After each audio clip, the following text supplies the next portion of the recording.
Good afternoon, guys. Ryan from Husky Moving, Arlington, Massachusetts. On my way home from a job. We do full-service residential and commercial moves. We do assembly jobs. We do handyman jobs.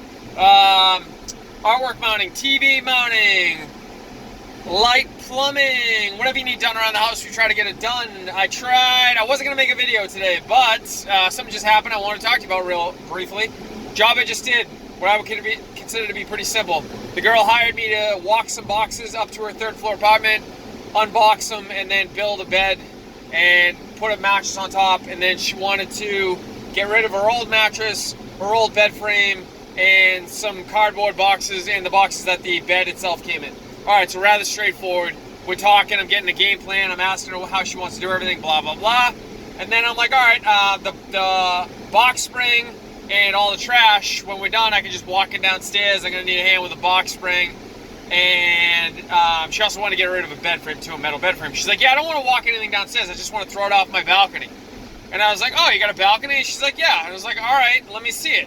She's like, yeah, we can just throw everything off of the balcony. And I was like, okay, let me see it. So we go out there, and she does have a balcony, and it overhangs an alley, but the problem is it's 3 flights up, and the alley is not what I would consider to be a giant footprint. It's pretty small, actually. And so if you're throwing stuff off a balcony, and you don't have a big footprint to hit, then you got to be careful you don't hit the side of the buildings.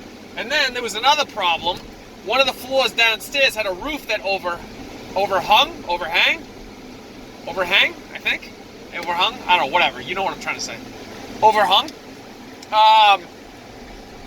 And so I was like, listen, that's going to be a problem trying to get her over that thing. Not because I don't think that we can do it, but because I can't guarantee we're not going to hit it. And if I can't guarantee we're not going to be able to hit it, then I'm not going to do it. And she's like, yeah, well, that's how I want to do it. And I was like, all right, I mean, that's fine. I said, listen, I got to have this conversation with you.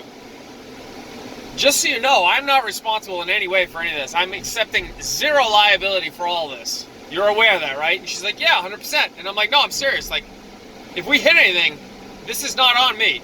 This is not my idea. This is not how I would normally do things. And she's like, no, I get it. And I was like, all right, if you're cool with it, I'm cool with it, whatever.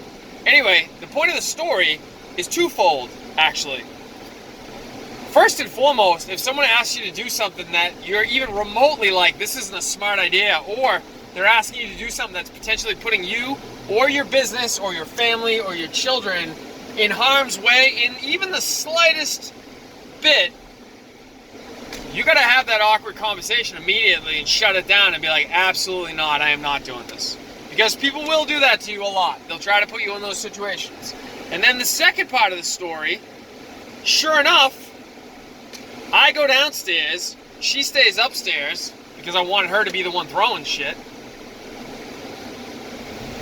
She throws the box spring off the balcony and hits one of the buildings on the way down. She puts a giant dent inside of a building.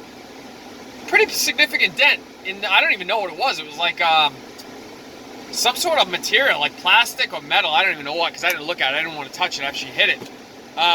Put a giant dent in the side of the building. Point of the story is, don't do that. If someone's asking you to do something like that, don't get involved in it. You got to protect yourself.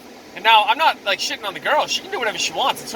It's her building. It actually is not her building. The building next to her that she hurt was not her building.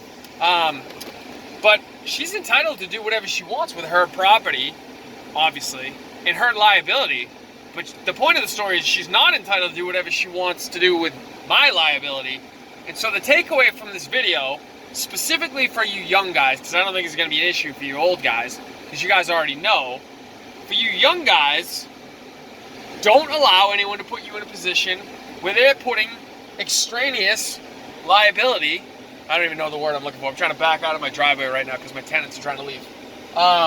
If they're putting on liability on you that you don't feel like you should be liable for or you don't want to take on, say absolutely not. Stop.